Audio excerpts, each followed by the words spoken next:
SRM Tamil பேராயத்தின் பிரம்மாண்ட பேச்சு போட்டி முதல் பரிசு 5 லட்சம். சொல் தமிழா சொல் 2025 பிரம்மாண்ட பேச்சு போட்டி நெல்லை மண்டலம் போட்டி நடைபெறும் நாள் 9/3/2025. இடம் சதகத்துல்லா அப்பா கல்லூரி, திருநெல்வேலி. QR கோடை ஸ்கேன் செய்து விண்ணப்பத்தை அனுப்புங்க. பெரியாரின் பொய் ரூபத்தை சீமான் சிதைத்து வருவதாகவும் அதனை தாங்கிக் கொள்ள முடியாமலேயே அவரை கொடுமைப்படுத்துவதாகவும் H. ராஜா தெரிவித்துள்ளார்.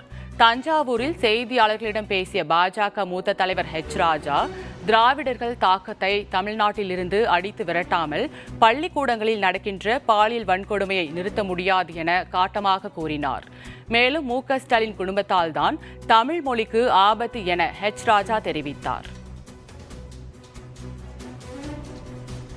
தமிழ் மொழிக்கு ஆபத்து முதலமைச்சர் குடும்பத்தாலங்கிறேனா? நீங்க ஹிந்திய வளர்த்து தமிழை அழிக்கிற சன்ஷைன் ஸ்கூல் நடத்தின்னு இருக்கீங்க.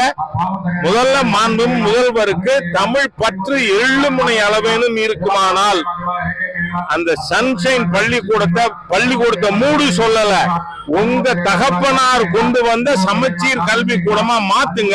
இல்லைன்னா ஸ்டாலின் அவர்களுக்கு அவர் குடும்பத்திற்கு தமிழை அழிப்பதுதான் நோக்கம், தமிழ் பற்று கிடையாது என்று நான் குற்றம் சாட்டுகிறேன். சமீபத்தில் உச்ச நீதிமன்றம் the consensual relationship between 2 adults is not a criminal ஆக்ட்னு தீர்ப்பு கொடுத்துருக்கு. அதனால சட்டம் அதோட கடமை செய்யட்டும். ஆய்வாளர் என்னத்துக்கு அதிக்கிரமத்தில் ஈடுபடணும்? ஆகவே இந்த அரசாங்கம் அவங்களால தாங்க முடியல. ஈவே ராமசாமி நாயக்கரோட பொய் உருவத்தை கொஞ்சம் கொஞ்சமா சிதைத்து கொண்டு இருக்கிறார் சீமான். அதனால நீங்க அனாவசியமா அவரை இந்த மாதிரியா கொடுமைப்படுத்துறீங்க. இது தப்பு.